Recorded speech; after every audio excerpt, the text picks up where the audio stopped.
pero como estamos en el curso de radiología, todo esto de la funcionalidad lo vamos a llevar hacia la imagen radiológica.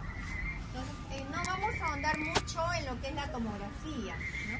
Vamos a hablar más con respecto a la radiología, pero sí debemos precisar también que hay otros métodos, ¿no es cierto? Para lo que es estudio de pulmón, siempre empezamos con el estudio básico que es la radiografía de tórax, ¿no? La proyección básica, frontal, póstero anterior.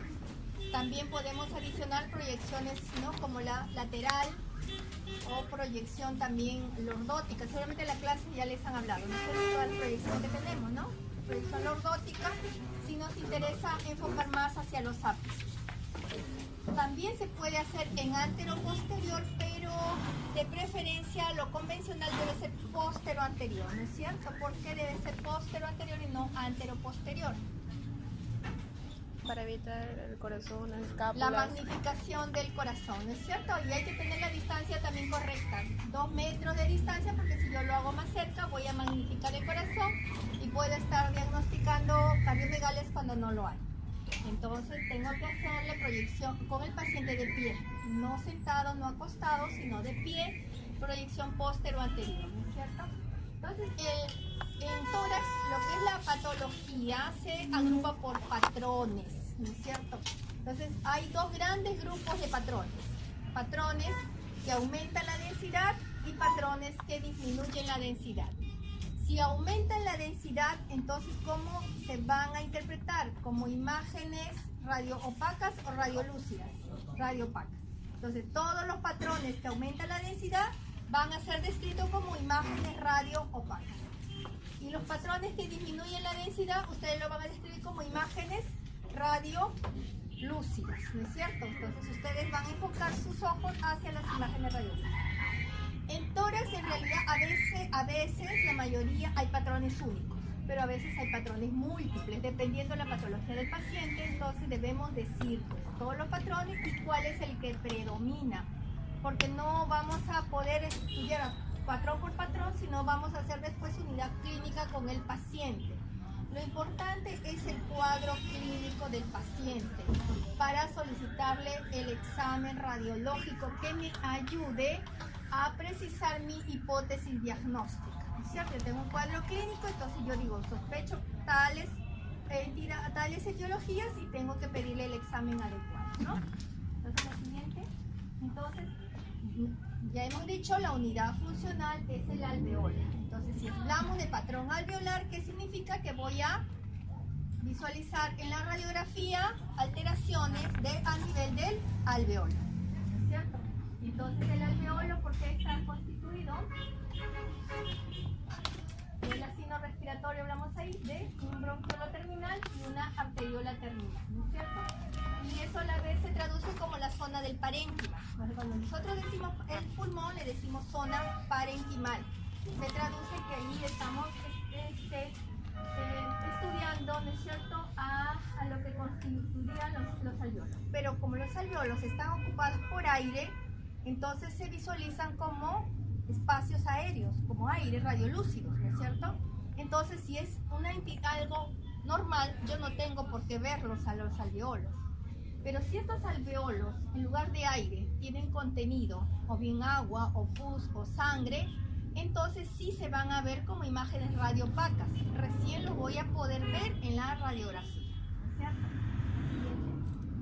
Es para recordar entonces, ¿no es cierto? Tenemos alveolos con aire, no los voy a ver en una radiografía normal, pero si se llenan de contenido, agua, sangre, células, proteínas, pus, grasa o calcio, sí los voy a ver en la radiografía, pero como imágenes radioopacas. Entonces ahí tenemos. ¿Perdón? Entonces tenemos, ¿se afecta? ¿Cómo? ¿El primero?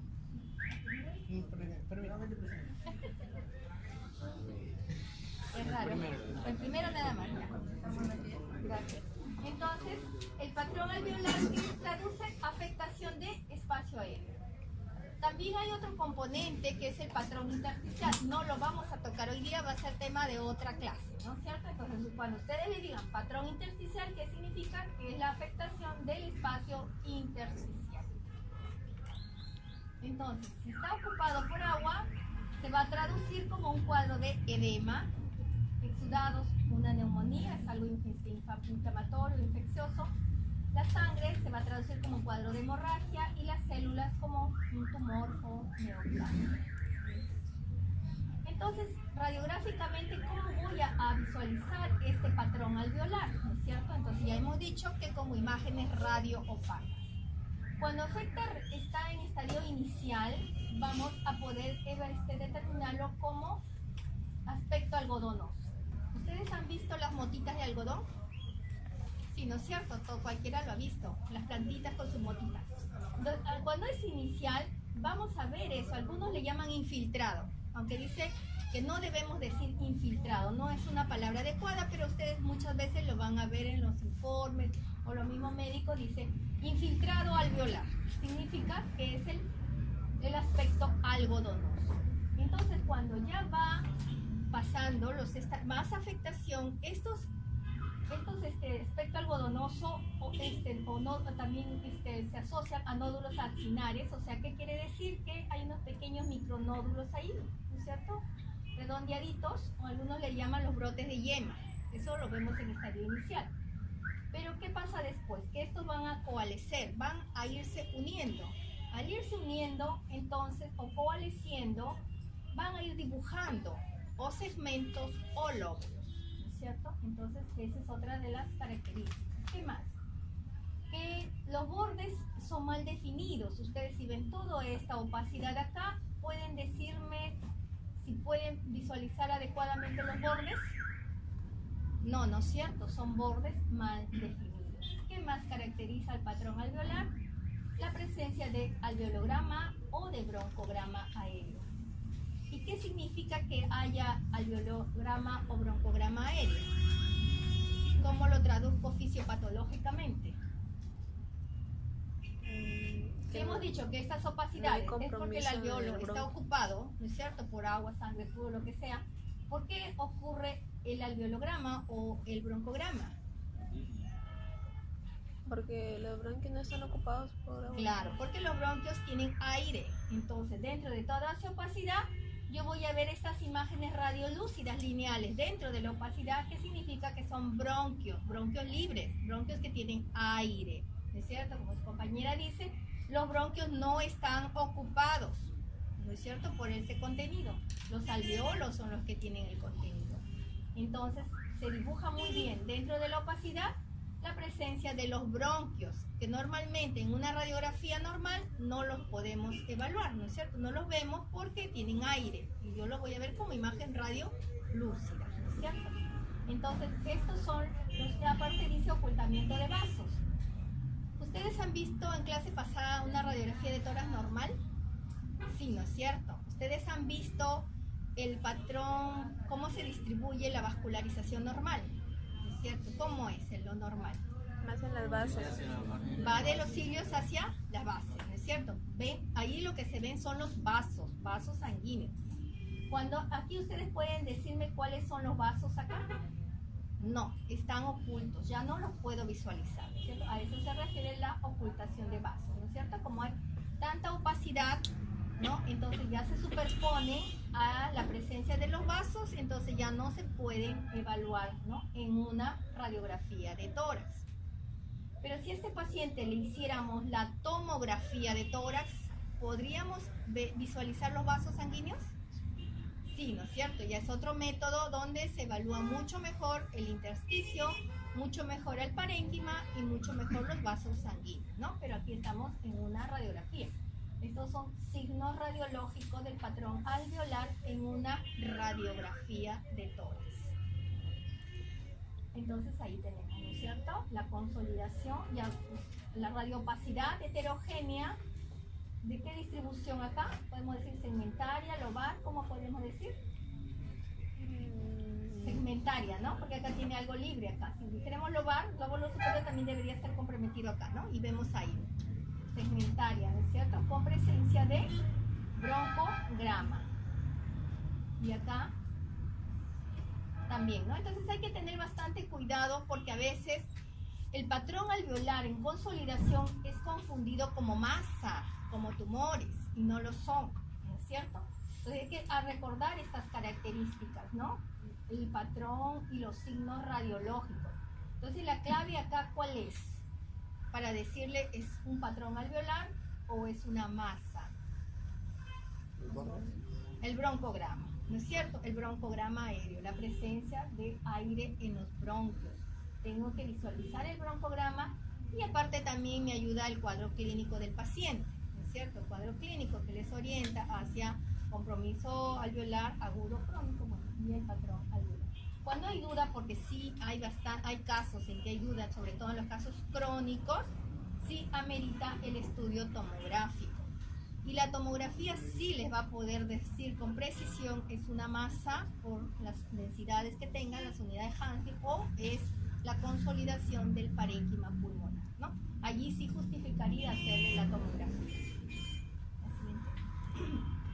Entonces los nódulos acinares acá están magnificados, en realidad son muy pequeños, por radiografía casi no los vemos. Es mejor hacer, si quieren estudiar nódulo acinar, bueno, sería más la tomografía, ¿no? Porque acá dibujan esos pequeños micronódulos como brotes de yema, ¿no? Ustedes han visto las ramitas de los árboles cuando recién le van a salir sus hojitas, ¿no? Son brotecitos. Esos brotes acinares también dice acá nódulos acinares, ¿no? Ven el bronquio y alrededor del bronquio ven unos brotecitos o unos micronódulos, ¿no? Nódulo acinar. Otra característica, la presencia de las alas de mariposa o la imagen que da en alas de mariposa. Pero esto es dentro de una clasificación de los grupos de los patrones alveolares que ya lo vamos a ver después.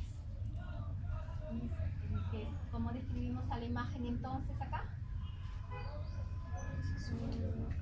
¿Cómo la describiríamos a la imagen? Segmental. Una imagen radio opaca. Entonces no se olviden, siempre tienen que pensar o radio opaca o radio lúcida, porque ese es el lenguaje radiológico. Imagen radio opaca, ¿qué más? Los signos radiológicos que hemos visto, ¿qué más? De bordes mal definidos, ¿qué más? Ya, cuando ya coalescen, ya no se dice coalescencia, sino consolidación. ¿No es cierto? En consolidación, ¿no es cierto? ¿De quién? Y en consolidación parenquimal de segmento. Entonces hay que saber la anatomía, saber qué segmento es el que está comprometido. ¿No es cierto? Si ustedes me dicen lobar, entonces saber qué lóbulo, saber cuáles son los reparos anatómicos para yo decir lóbulo superior, lóbulo medio y lóbulo inferior. Entonces, si yo veo el dibujo de un segmento, tengo que decirle qué segmento es. Entonces, para eso tenemos que tener recuerdos anatómicos. Si quiero ser muy precisa, tendría que añadirle la radiografía lateral, ¿no es cierto? Para poder definir bien qué segmento es el comprometido. Pero ustedes podrían decir entonces radiopacidad, ¿no es cierto? Heterogénea, de márgenes mal definidos, con broncograma, ¿no es cierto? Están señalando acá el broncograma, que compromete segmentos del lóbulo superior. Si no se acuerdan el nombre de segmentos, ¿no es cierto? Segmentaria, ¿de qué lóbulo? ¿Superior, medio, inferior? Lóbulo superior. ¿Derecho o izquierdo? Derecho, ¿no es cierto? Entonces, con eso ya ustedes están describiendo al patrón alveolar, ¿no es cierto? Ya cuando se concluye consolidación del parénquima, ¿no es cierto? Pulmonar derecho, compatible con, y ahí sí ya vamos a ver con qué etiologías podría ser, ¿no? Bien. Entonces en tomografía, miren, en tomografía tenemos signos como la densidad en vidrio deslustrado. ¿Ustedes han visto un vidrio rayado? Esos que ya opacos que se rayan así. Y semejante a esas opacidades de los vidrios opacos y rayados, es lo que vemos en la tomografía, ¿no es cierto? El parénquima ya se ve como densidades, opacidades focales y centrolobulillares mínimas que afectan a varios lobulillos secundarios y que no borran los vasos. Miren, acá no borran, pero en la radiografía se nos borran los vasos, ¿no? Ya no podemos definir, pero acá sí. Los nódulos acinares constituyen áreas de consolidación del espacio peribronquial y las opacidades confluentes o la consolidación del parénquima, y hay borramiento de márgenes vasculares y se alcanza suficiente tamaño, también dentro de ellos se ven los broncogramas aéreos. La localización también la definimos bien con la tomografía, ¿no es cierto? Y podemos definir adecuadamente también las zonas subpleurales. La siguiente. Entonces tenemos una tomografía de tórax, ¿no es cierto? Cortes axiales. La tomografía, ustedes pueden ver las imágenes, axial, coronal o sagital. Y también tenemos ventanas, ¿no es cierto? Esta ventana es para ¿cómo se llama esta ventana en tomografía? No, es ventana de parénquima pulmonar, ¿no es cierto? Entonces en tórax tenemos hasta 3 ventanas.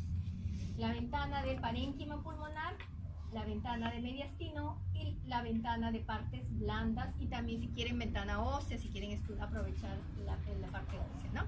Pero para tórax, importantes son ver ventana parénquima, ventana de mediastino. ¿Cómo sé cuál es cuál? Cuando la de parénquima, como su nombre lo dice, me permite ver todo el parénquima y casi no lo visualizo el mediastino. Si yo lo pongo para ventana de mediastino, voy a dibujar muy bien toda la silueta cardíaca, sus cavidades, los grandes vasos, y no el parénquima pulmonar, ¿no? Por eso hay que estudiar las dos ventanas.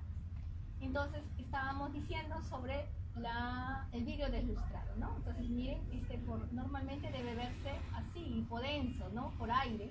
Miren cómo se empieza a ver el parénquima, ¿no?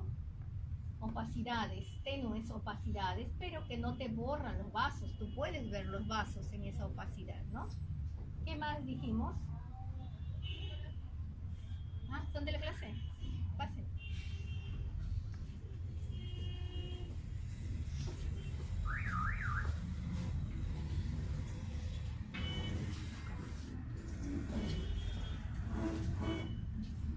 ¿Y los nódulos?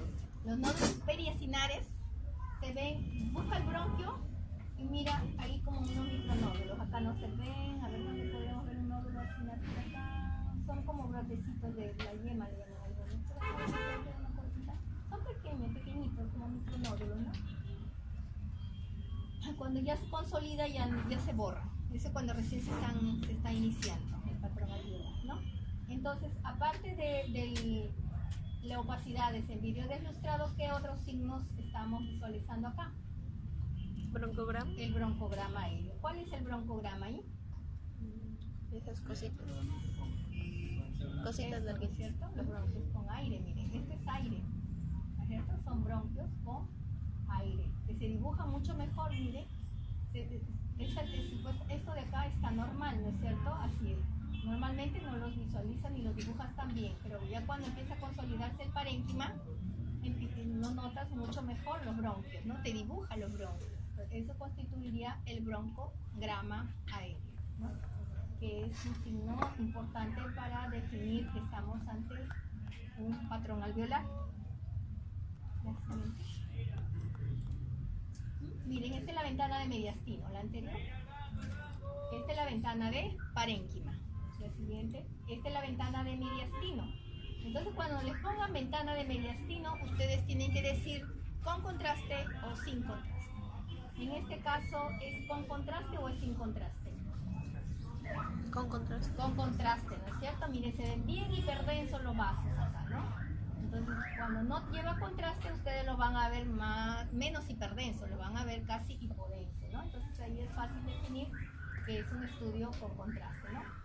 ¿Por qué lo han puesto en ventana de mediastino? Porque la consolidación se identifica mejor, miren. Un pulmón normal se ve así.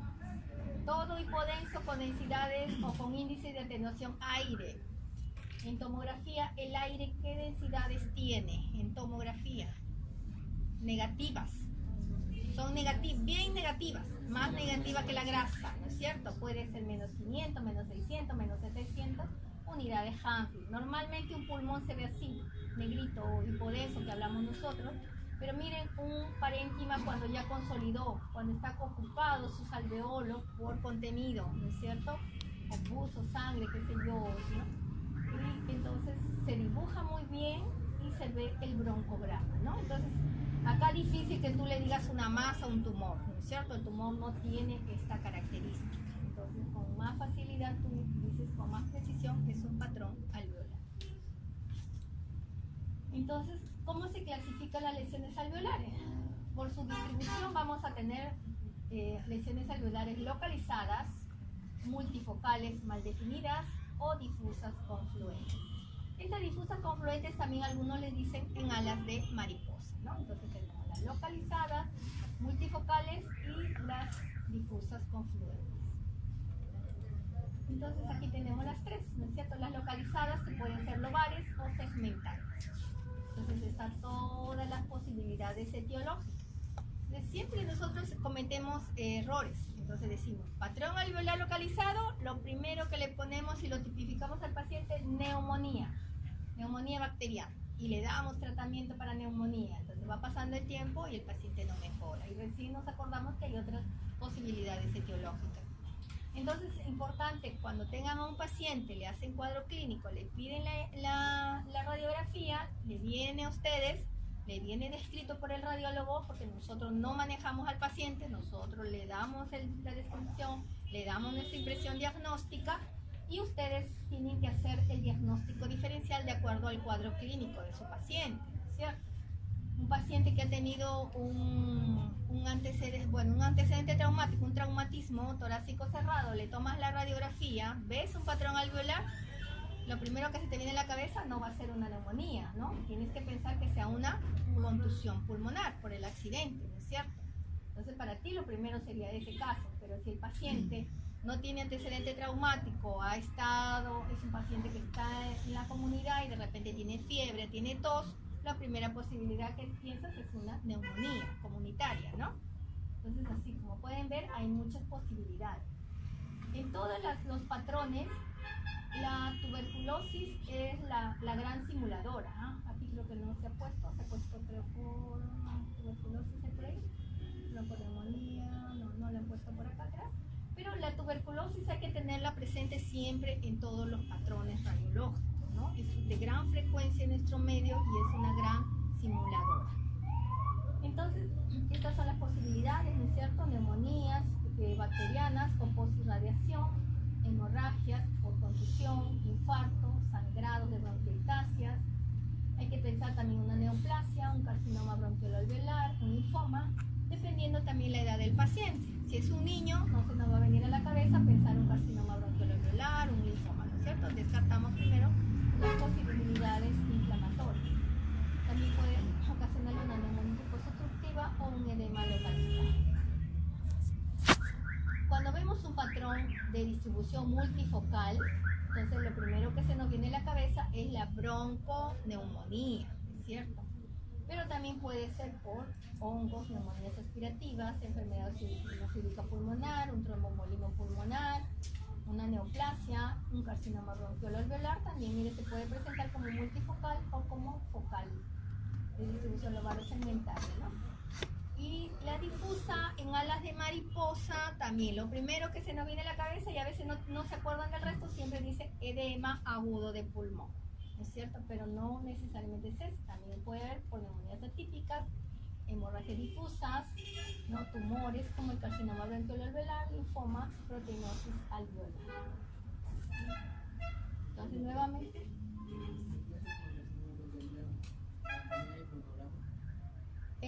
a veces se asocia, cuando hay compromisos inflamatorios asociados, podría haber. Entonces ahí, si tú estás sospechando a un paciente, primera posibilidad de neumonía, no cede el tratamiento, entonces pasas a la siguiente posibilidad que sea un carcinoma, una posibilidad neoplásica. Descarta la tuberculosis, tampoco hay tuberculosis, puedes pasar ya a una neoplásica. Pero generalmente cuando son neoplásicas se asocian a otros patrones también. Al patrón pleural, hay derrame pleural, tomas la muestra de líquido y te sale positivo, ¿no? Y hay que ver la edad del paciente también. Entonces, un patrón alveolar localizado, entonces lo vamos a ver como lesiones consolidativas, o sea, ya hay consolidación del parénquima que puede afectar segmentos o lóbulos, les dibuja el segmento o el lóbulo, ¿no es cierto? Entonces, esto es para hacer un poco de diagnóstico diferencial, ¿no? Neumonías por neumococo es una lesión aguda localizada y típica. Es la típica distribución segmentaria con su broncograma. Por eso siempre a todos ven esa imagen típica y inmediatamente lo tipifican por neumonía por neumococo, ¿no? Pero como siempre es importante descartar las otras posibilidades.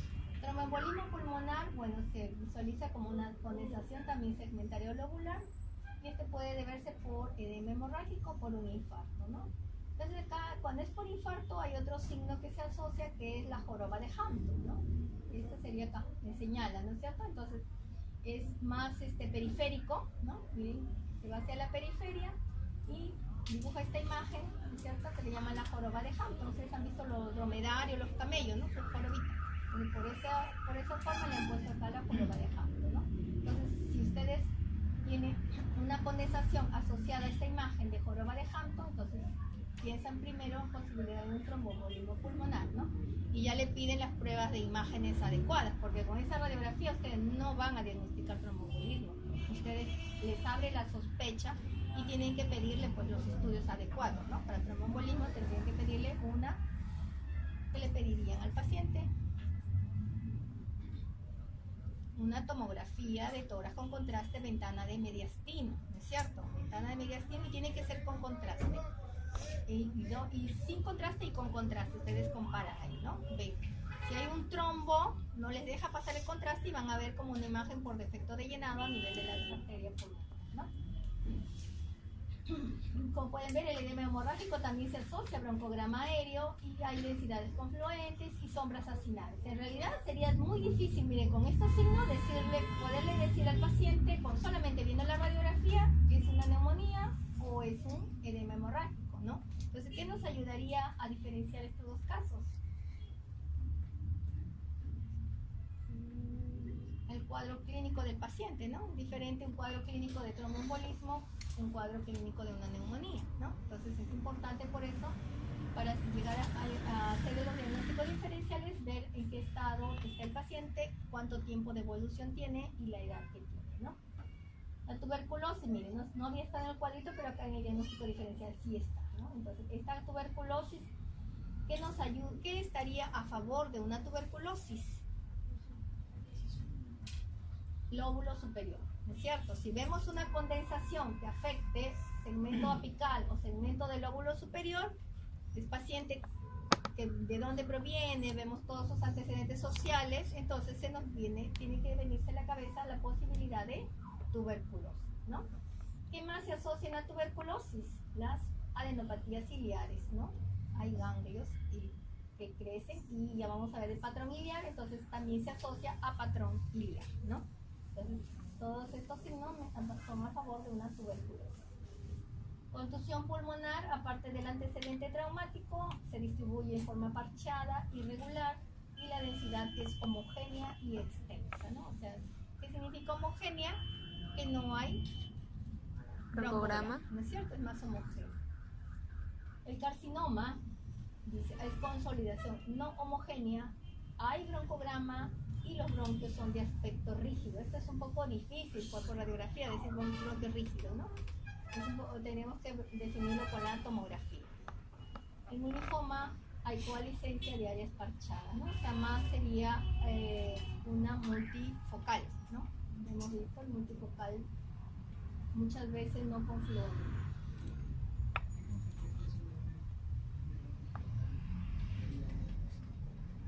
¿Qué tan frecuente? Sí es frecuente en realidad. Se asocia el patrón pleural, aparte del patrón alveolar, en una tuberculosis. Sí hemos visto. Entonces, el paciente, generalmente, si sospechas, ¿no? Porque ustedes han visto una radiografía, si no ven bien los senos costofrénicos, ustedes sospechan que puede haber derrame a mínimo volumen, si lo ven.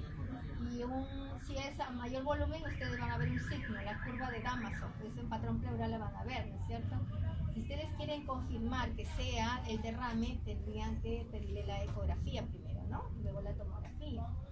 Pero a veces pasa que hay también patrón alveolar, hay consolidación en las bases y te simulan derrames también, ¿no? Entonces hay diagnósticos por radiografía, algunos dicen derrame pleural de frente, pero no se hace diagnósticos diferenciales. O sea, si vemos una obturación del seno, ¿no es cierto? Hay varias posibilidades para eso, ¿no? No solamente significa derrame. Podría ser también engrosamiento de la pleura, podría ser una consolidación del parénquima, que está ahí adyacente a la pleura, que te van a dar como imágenes radiopacas, ¿no? Entonces, las causas frecuentes, nuevamente para recordar: neumonías lobar lobulillar, embolia pulmonar, hemorragia edema, infarto, tuberculosis, contusión pulmonar o impacto mucoso. El siguiente. impacto mucoso en el bronquio, ¿no es cierto? O sea, generalmente estos van a dar atelectasias, ¿no? En realidad, un impacto mucoso más daría, pero también está acá evaluado como una lesión alveolar localizada, te van a dibujar un segmento, ¿no? Después, cuando vean ustedes el patrón de atelectasia, es muy diferente decir atelectasia que decir patrón alveolar. Entonces aquí tenemos, mire, el patrón alveolar localizado, ¿no? Y si está en el lóbulo superior, diagnósticos diferenciales que plantearíamos, DBC, aquí han puesto neumonías agudas comunitarias, ¿no? Entonces, a veces la TS, aparte de esto, también se presenta con cavitación, ¿no? O sea, ustedes lo van a ver en otro patrón, el patrón cavitario o el patrón destructivo, ¿no? Es otro patrón. Entonces, miren, la tuberculosis podría presentarse así, bien definido, con su broncograma, o podría presentarse con sus cavernas, ¿no? Aquí hay una imagen de una cavitación ahí acá, ¿no? Dentro de toda la opacidad de la consolidación hay una cavitación. Entonces aquí estamos visualizando, ¿no? La consolidación o la radiopacidad con broncograma aéreo, ¿no?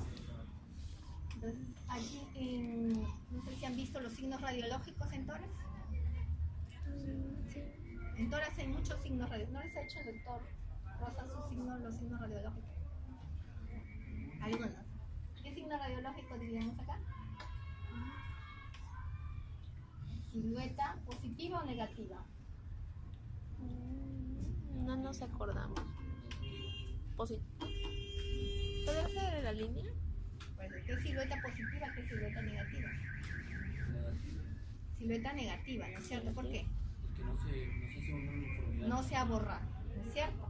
Cuando borra y ustedes no pueden decir cuál es corazón, cuál es la consolidación, sería silueta positiva si lo borra.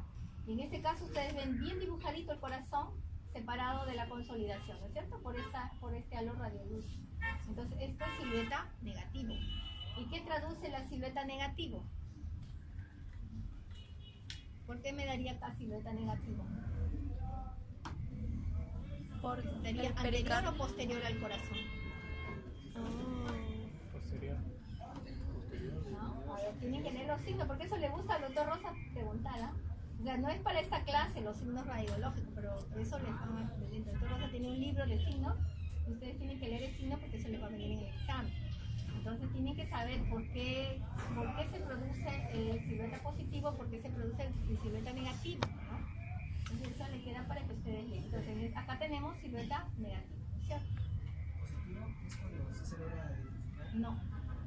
No se logra identificar. Mira acá, ¿puedes decir cuál es corazón y cuál es consolidación acá? No. Entonces esto sería silueta positivo, ¿no es cierto? Acá se borró. Entonces acá no. Entonces acá también hay consolidación, pero te borra la silueta cardíaca, ¿no es cierto? Pero también es por una consolidación del parénquima, ¿no? En ese caso, en el cerebro la consolidación es anterior al corazón. La consolidación será anterior al corazón. Por eso, pues tienen que definir cuándo es positivo, cuándo es negativo. No solamente porque sea anterior o posterior, sino por la densidad también. Igual densidad te borra también, ¿no es cierto? Son dos cosas. Nuevamente, para recordar los signos radiológicos, ¿no es cierto? La consolidación, el broncograma aéreo, su borde mal definido, distribución segmental. Y una lateral también te define mejor si es anterior o es posterior. O sea, para definir el segmento tendrías que tomarle las dos radiografías, ¿no? Frontal y lateral. Entonces ahí tenemos una alveolar focal también tumoral. A veces es frecuente los pseudonódulos también, ¿no? Los tumores fantasmas también.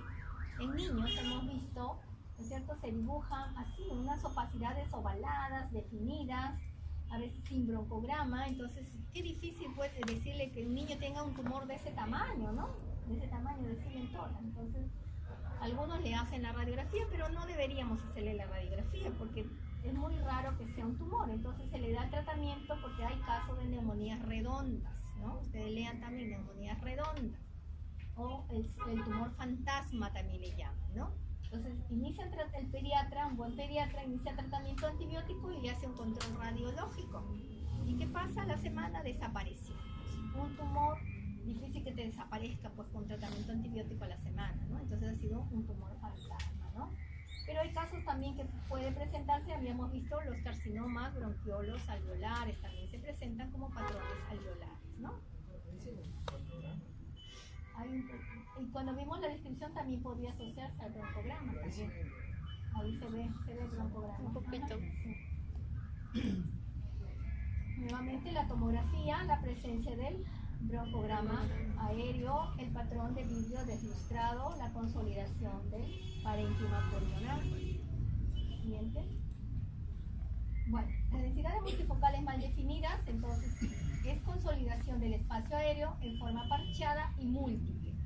En la focal hemos visto que confluyen y comprometen segmento, comprometen lóbulo. Aquí no, aquí multifocal puede comprometer un segmento de un pulmón, un lóbulo de otro pulmón, o sea, es parchada y múltiple. Puede ser de menor tamaño en un lado, mayor tamaño en el otro lado, ¿no? No se limita a un solo segmento de lóbulos ni confluyen en alas de mariposa. Esto para diferenciarlo del patrón.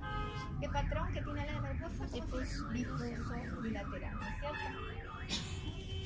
Entonces son las etiologías inflamatorias, vasculares o neoplásicas. Inflamatorias, la primera posibilidad es la bronconeumonía, pero también hay que hacer diagnósticos diferenciales con las neumonías por hongos, la tuberculosis, sarcoidosis, el adenoma del sinófilo, neumonías atípicas, micobacterias atípicas en encía.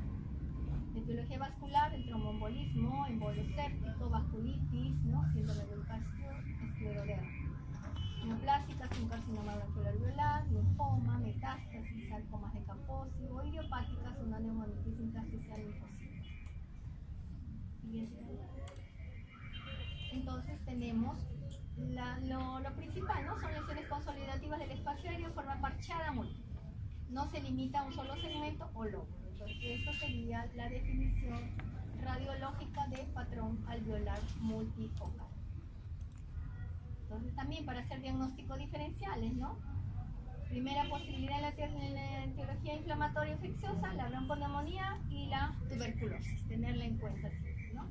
¿Qué caracteriza? Nódulos acinares, ¿no? Algodonosos, mal definidos. En las neumonías parasitarias, aquí le llaman infiltrados también, algunos dicen que no debemos decir infiltrados, ¿no? Alveolar parcheado. Vasculares, embolosépticos, signo de la diana, ¿no? Enfermedades colágeno vascular. En realidad, el signo de la diana, ¿ustedes han visto esos discos de donde hacen tiro al blanco? Sí, ¿no es cierto? En el centro que va, blanquito y luego va otra más así. Esa es semejante, ese es el signo de la diana, ¿no? Entonces van a ver ustedes ahí el vasito, el vaso que está, debería ser radiolúcido o esto se ve en la tomografía hipodenso, ¿no es cierto? El vaso ya lo ven ocupado y ven ahí de alrededor un bronquio ahí y luego ven el compromiso, porque es el signo de la diana, ¿no? Y se asocian generalmente a enfermedades colágeno vasculares. En las neoplásicas también se ven como densidades multifocales de bordes mal definidos y bueno, pensar si son múltiples, entonces pensar primera posibilidad en una metástasis, ¿no? Una metástasis pulmonar. Ahí hay un signo radiológico también que le llaman algunos, ¿no? El signo de la suelta de globos.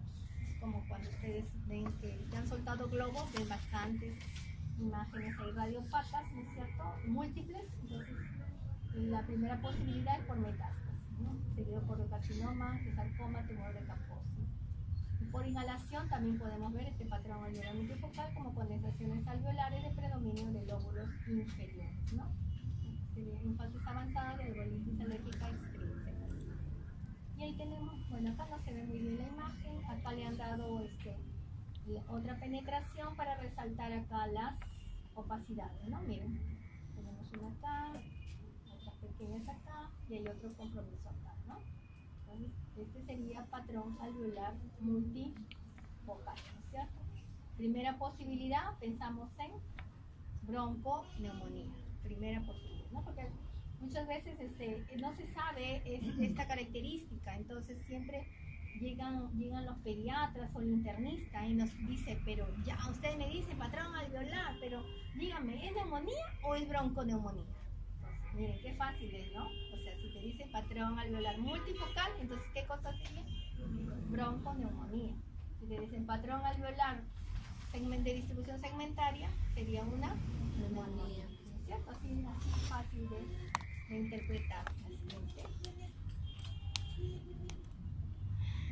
También para seguir los casos, ¿no? Afectación alveolar multifocal de origen inflamatorio, sido por una neumonitis obstructiva crónica. Bueno, también hay otro patrón, ¿no? De hiperaireación también compensatoria. Ese va a ser otro patrón que ustedes van a ver. O sea, a veces los patrones no son así únicos, hay patrones asociados también, ¿no? Entonces hay que ver qué patrón predomina para poderle hacer los diagnósticos diferenciales, ¿no? O sea, porque si yo me voy patrón de hiperaireación, me olvido de ver patrón alveolar, imagínense, al paciente le doy un tratamiento que no sería el conveniente en ese momento, ¿no?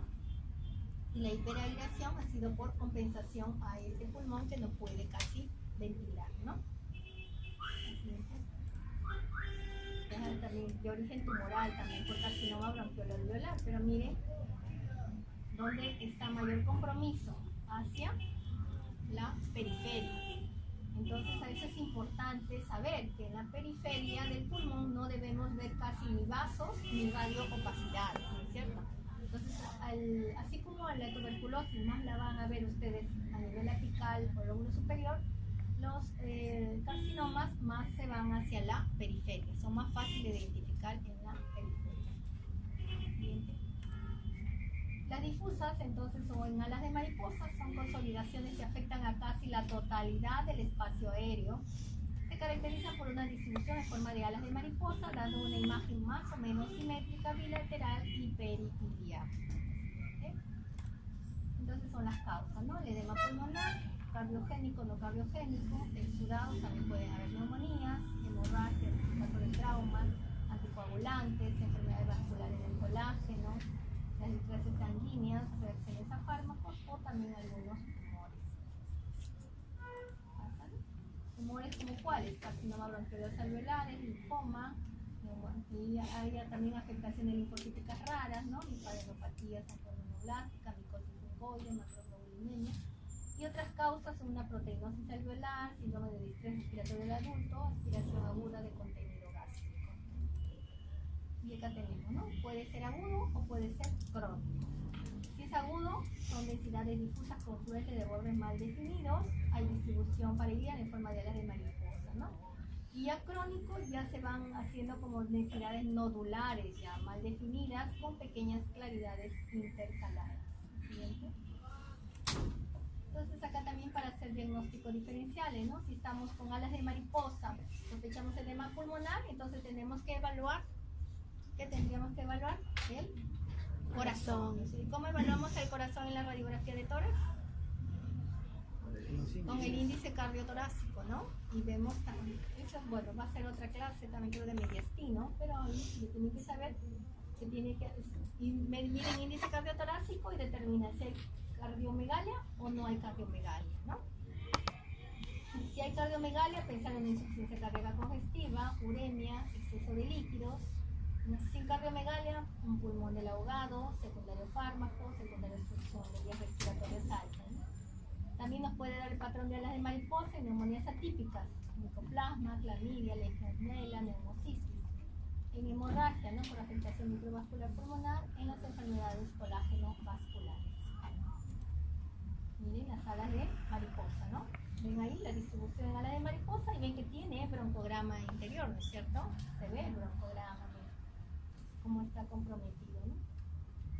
La mayor causa que siempre vemos pues es por el edema agudo del pulmón, ¿no? Entonces están los pacientes que están en trauma shock, están sobrehidratados y le piden ingresan normalmente a veces por radiografía de tórax normal y vemos a las pocas horas eso. Entonces, ¿qué le decimos al médico tratante? Que es un edema agudo del pulmón, ¿no es cierto? Iatrogénico, a veces se produce también, ¿no? Por exceso o sobrehidratación del paciente. También, ¿no?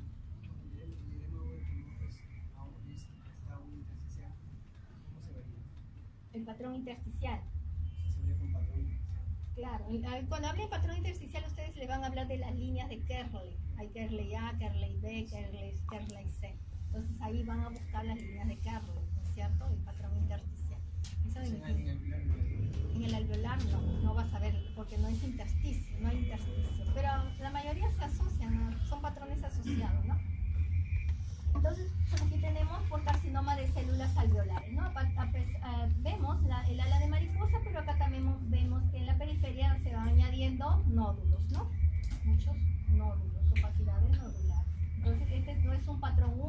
alveolar, sino también hay patrón de nódulo. Es otro patrón que van a ver de nódulo o más, ¿no? El siguiente.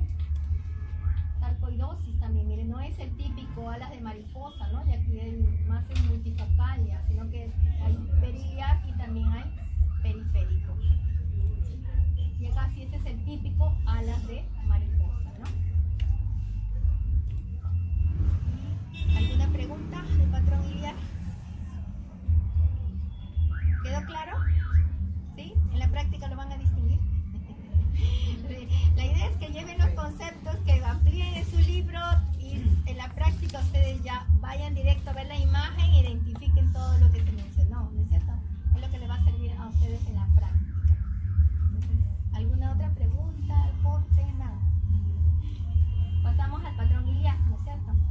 Entonces, entonces, si lo describimos radiológicamente, así como dijimos, el patrón alveolar era la ocupación de los espacios aéreos de los alveolos que se traducían como radioopacidades. Cuando decimos patrón iliar, ¿a qué nos estaremos refiriendo? Compromiso de los ilios, ¿no es cierto? Entonces hay que saber anatómicamente qué son los ilios, quiénes constituyen los ilios, ¿no es cierto?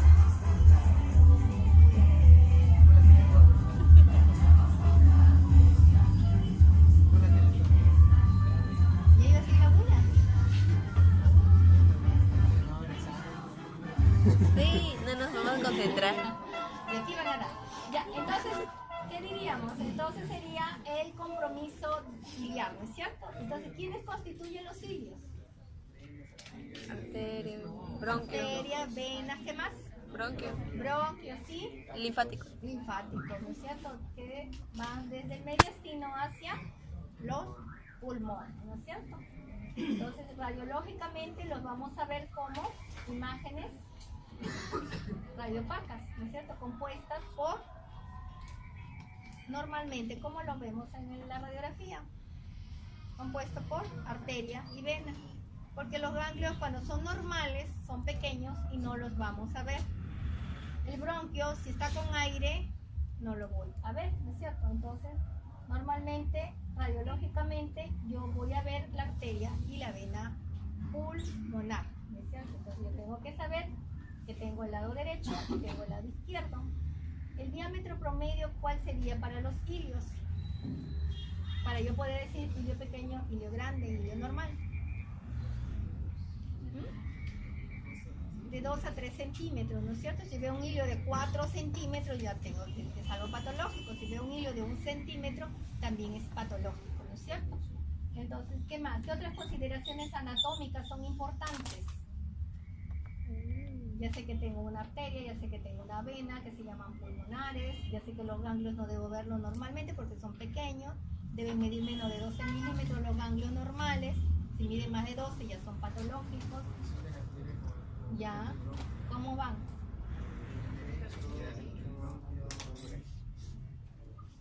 Medio. El izquierdo. ¿Cuál es más arriba, cuál es más abajo? ¿El hilo derecho más abajo que el del izquierdo o no? ¿O son iguales? No, El mayor porcentaje, ¿no es cierto? El mayor porcentaje, el izquierdo está más arriba que el derecho, ¿no es cierto? Por eso hay signos radiológicos también, dice, ¿no? El signo de la bailarina. Qué raro que no han visto ustedes los signos. El doctor Rosa le encantan los signos, tienen que leerlos. Entonces, cuando hay compromiso, cuando desplazan al hilio más de lo que debe ser, dice el signo de la bailarina, porque ven un bronquio que va hacia abajo y el otro va muy hacia arriba, ¿no? Ustedes han visto cuando hace la bailarina las piernas arriba, ¿no? Entonces dice el signo de la bailarina. Se refiere. También hay otro signo, el patrón iliar, ¿no? La de ocultación iliar, donde ya no ves todo opaco y ya no ves al hilio. También es signo de ocultación iliar. Entonces tienen tarea, lean el libro del doctor Rosa de los signos radiológicos, porque eso él les va a preguntar en su examen, ¿no? Todos son signos radiológicos, ¿no? La siguiente. Entonces aquí para recordar la anatomía, ¿no es cierto? Es el bronquio, la tráquea, los bronquios principales y que tenemos a las arterias y tenemos las venas y cómo se van distribuyendo. La siguiente. Entonces, miren esto, si le pusiéramos contraste, como han hecho acá hay un catéter y han inyectado contraste. Anteriormente era así, era muy invasivo. Cuando no teníamos el angioten, cuando no teníamos la angioresonancia, entonces había unos radiólogos intervencionistas, pero espectaculares, ¿ah? Ellos ingresaban, ¿no? Buscaban la vía de acceso más factible, hacían seguimiento, llegaban al tronco de la pulmonar, inyectaban desde fuera, miren, el contraste en bolo y pintaban todo esto, ¿no? Qué bonito, anteriormente se ha hecho estos estudios. Actualmente pues no hay un radiólogo con esa destreza y también ya no están siendo utilizados. ¿Por qué? Porque hay un gran riesgo que si el paciente es alérgico, con esto lo matas inmediatamente, ¿no es cierto? Y ha habido casos de muertes, En el hospital Almanzor, cuando recién empecé la residencia, pues hace muchos años, la primera promoción, los neurocirujanos sí, ellos mismos querían descartar aneurismas cerebrales, no había todavía la angiotomografía, la angioresonancia, ellos ingresaban carótida, pulsaban, inyectaban. Y hubo un caso de una paciente que sí murió inmediatamente, ¿no? Murió, ¿no? Demostraron que tenía el aneurisma, pero después de que se removió en la sala de radiología, ¿no? Entonces actualmente estos estudios ya no se usan. Pero miren, si se usaran, cómo dibujaríamos muy bien todito, ¿no? Los troncos, las arterias, la vena, ¿no? Cómo van los vasos. Este es para decir cómo es la distribución normal de vasos, ¿no? De ilio hacia las bases, ¿no? Normalmente, hacia la periferia no debe haber. Ese es otro patrón, el patrón vascular. O sea, todo en radiología es patrones, y hay que saberse el patrón normal para poder decir la alteración, ¿no?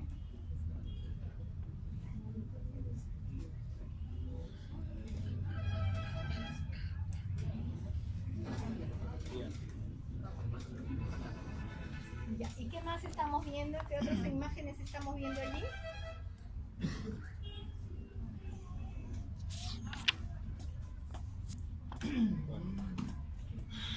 Aparte que hemos visto pues acá, ¿no es cierto? Un estudio geográfico. Estamos viendo una tomografía de tórax con ventana de mediastino, sin contraste o con contraste. Con contraste. Con contraste, ¿no es cierto? Esto estamos viendo cómo podríamos estudiar al ilio. Entonces lo estudiamos con una radiografía simple de tórax, ¿no es cierto? Una radiografía de tórax, dibujamos y definimos a los ilios, un estudio angiográfico por rayos X, y actualmente para estudiar el ilio, mejor estudio es la tomografía de tórax con contraste con ventana de mediastino, ¿no es cierto? Tú puedes dibujar muy bien ahí corazón, grandes vasos, ¿ves? Entonces, para los, bueno, es un capítulo aparte para el tromboembolismo pulmonar. Anteriormente se usaba como gol estándar la gammagrafía de perfusión y ventilación con medicina nuclear. Pero actualmente, si tienes el angioten, es mejor hacerle un angioten antes que la gammagrafía. ¿Por qué? Porque la gammagrafía solamente te va a decir probabilidad, pero no te va a determinar con gran certeza si es o no es, y no te va a dar el tamaño del trombo, ¿no es cierto? Y te deja en la duda. Entonces anteriormente solamente decían baja probabilidad, mediana probabilidad, alta probabilidad. Entonces, si tienes ahora un angioten donde te ubica la ubicación, te determina el tamaño, la ubicación del trombo, pues prefieres un angioten, ¿no? Antes que esos otros estudios, ¿no? Entonces acá determinas muy bien con la tomografía, ¿no? Haces también estos con software, reconstrucciones de imágenes. Bueno, acá para efecto didáctico lo han pintado bonito, todavía no hemos llegado a tener estos colores en tomografía ni en resonancia, ¿no? Pero en un futuro sí, todo es posible con la digitalización de las imágenes. Así. Entonces la semiología también se hace en qué agrupa: ilio pequeño, ilio grande o crecimiento iliac. Por eso les mencioné el tamaño, ¿no es cierto? Entonces nosotros ya los radiólogos sabemos, decimos al ojímetro, no nos ponemos a medir porque ya en nuestra mente ya sabemos lo normal y identificamos rápidamente. Pero cuando recién se empieza, sí se recomienda medir, ¿no es cierto? Tomar medidas del índice cardiotorácico, tomar medidas, también hay que saber el ángulo de la carina, porque también si hay alteraciones también nos dan indicios ahí, ¿no es cierto? Saber al sacar proyecciones, hasta qué cuerpo vertebral debo ver yo esa bifurcación. Tengo que identificar ilios, tamaño de los ilios, ver la distribución, cómo salen los vasos del ilio hacia abajo, ¿no es cierto? Que no hay inversión de flujo. para yo poder agruparlo, ¿no? Entonces, tendría que decir acá hilio normal, hilio pequeño, hilio grande o crecimiento iliar, ¿no? Y asimismo, si es que estamos ante algo unilateral o es bilateral, para ir después viendo las posibilidades etiológicas, ¿no? Entonces aquí estamos ante un hilio pequeño, casi no se dibuja el hilio, ¿no? Ustedes ven acá, no dibuja, entonces puede ser por causa también que el paciente haya tomado una hiperaireación. A veces es cuestión de técnica también. A veces hay falsas imágenes, porque el paciente expira cuando debe inspirar, o porque el paciente tomó demasiado aire cuando no, o el paciente está rotado, también me puede dar falsas imágenes, ¿no? Hay que tener mucho cuidado con eso. Por eso en la práctica siempre se les dice, primero tienen que evaluar calidad técnica. No se vayan de frente a patrones, primero calidad técnica. Si técnicamente está bien, entonces sí puedo yo decir que se trata de algo real.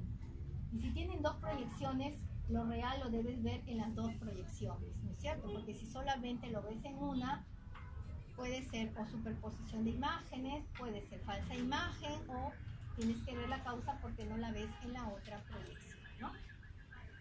Entonces, en este caso también se presenta de hiperaireación o porque hay alteración de arterias pulmonares, ¿no? Entonces, un hilio pequeño no me dibuja bien las arterias. De aquí vamos a ver la etiología.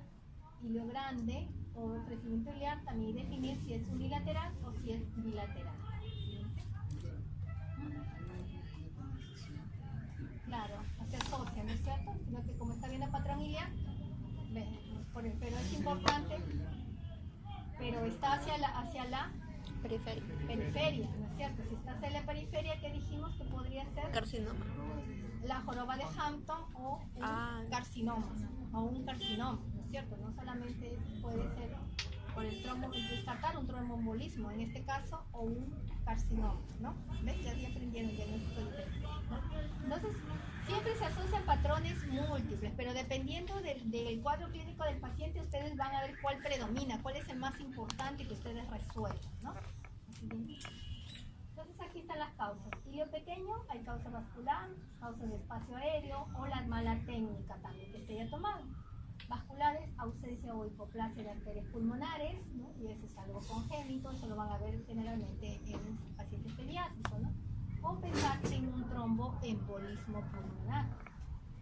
En el espacio, problema de espacio aéreo, un enfisema unilateral, una telectasia, un síndrome de Maple. Y la técnica, mala técnica, porque el paciente está rotado, porque hay una escoliosis o tiene una cirugía lobar. Si el crecimiento iliar es unilateral, hay causa inflamatoria, causa neoplásica, vascular, ¿no? Entonces, inflamatoria, miren la tuberculosis, ¿no? ¿Por qué estará la tuberculosis en primer lugar en el patrón iliar? Ya hemos dicho que el hilio está formado por arteria, por vena, por Bronquios. ganglios, ¿no es cierto? Entonces la tuberculosis va a hacer que esos ganglios crezcan y los vamos a identificar como patrón iliar, ¿no es cierto? Por eso está en primer lugar la tuberculosis. ¿Qué más? La tosferina, la tularemia, micoplasma. Todo esto, porque ¿qué producen? Producen el crecimiento ganglionar. Por eso te da el patrón iliar, ¿no es cierto? ¿Qué más? La micosis, histoplasmosis, neoplasias, también carcinomas broncogénicos, un linfoma de Hodgkin, o sea, es por compromiso ganglionar, no porque esté afectando a la arteria o a la vena, ¿no es cierto? Causas vasculares, aquí ya tenemos por dilatación del tronco arterial pulmonar, por fístulas arteriovenosas, coartación pulmonar de la arteria pulmonar, otras causas, una masa de mediastino o una neumonía también adyacente al hilio, también me puede dar. Se puede hacer el efecto, la silueta positivo, ¿no es cierto? Se suma y me va a dar como un patrón iliar, cuando en realidad ha sido un patrón alveolar, ¿no? Crecimiento iliar bilateral, pensar también en la tuberculosis, miren, Bacillus anthracis, histoplasmosis, neoplasia, linfoma no Hodgkin, inhalaciones, silicosis, beriliosis, idiopática, sarcoidosis, fibrosis, vasculares, tromboembolismo, enfermedad cardíaca y mala técnica, hay pobre respiración, ¿no? O debería decir mejor acá, paciente en expiración, ¿no es cierto? Porque lo ideal es que haya inspiración para tomarse una adecuada radiografía de cuerpo.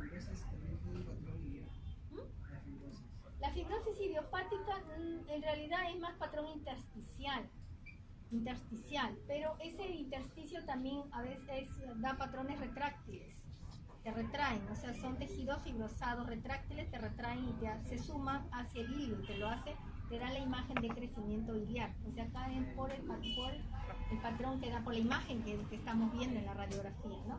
No decir por la misma problema biológico. Entonces, ganglios iliares visibles, no son las más comprometidos. ¿Dónde vemos más ganglios? Bifurcaciones bronquiales, 10, 11, ángulo venoarterial. ¿No? En realidad los ganglios los clasifican por grupos ganglionares, ¿no? Entonces el mediastino tiene su número definido, ¿no? Y por este de acá sería derecho, ¿no? 10 y 11 derecho, 11 derecho, ¿no? Grupos ganglionares. En todo, en la parte oncológica ya ellos tienen definidos sus grupos ganglionares. ¿Con qué finalidad? Para los tratamientos de radioterapia, ¿no? Dice, zonas más comprometidas, también el contorno posteromedial del bronquio intermediario, tope de arteria interlobular izquierda, región posterior interna del bronquio lóbulo inferior izquierdo. Hilo pequeño, ¿dónde habría acá hilo pequeño, derecho o izquierdo? Derecho. No, acá está el hilo izquierdo, es todo esto el hilo izquierdo. Hilo, este sería el hilo derecho, ¿no? Un hilo pequeño, ¿no? Ven la tomografía, casi no se dibuja el hilo, ¿no? Hilo grande, miren, todo esto sería el hilo. Este es un hilo grande, ¿no? Hacen la tomografía y ¿qué resultó? Lo que habíamos visto acá, entonces aquí es importante ver las pero ahí como lo estamos viendo, es una zona hipodensa, ¿no? Aquí le han puesto un T, que debe ser un tumor, una neoplasia, ¿no? Pero aquí es para ver patrón iliar, ¿no? Miren el hilo, porque está ahí un compromiso ganglionar, ¿no? En realidad, verlo así grande, no es porque la arteria, la vena están grandes, sino porque los ganglios eran crecidos, ¿no? Entonces aquí vemos como imágenes radiopatas, nada más. Y decimos patrón iliar con hilo grande, pero yo no puedo decirle por adenopatías acá con la radiografía. Tengo que pedirle una tomografía, ¿no es cierto? Para poder precisar por crecimiento ganglionar, por adenopatías, ¿no? Si tengo acá una masa o un tumor, entonces probablemente sean adenopatías metastásicas, ¿no? Miren, entonces cómo se traduce en la radiografía y cómo la tomografía va a definirles mejor, ¿no? Las posibilidades etiológicas. Hilo grande también, ¿no es cierto? Se comparan los hilos y vamos viendo por qué. Aquí tenemos la tomografía y cuál ha sido la causa del hilo grande. Son esto, ¿no? Estas imágenes hipodensas que no captan, son ganglios, son adenopatías, ¿no? Entonces eso diferencia un vaso de un ganglio, ¿no? Ustedes los vasos los van a ver acá hiperdensos, llenos de contraste. Ven acá hipodensos, que no captan, son adenopatías, ¿no? Normalmente no debemos ver estas adenopatías.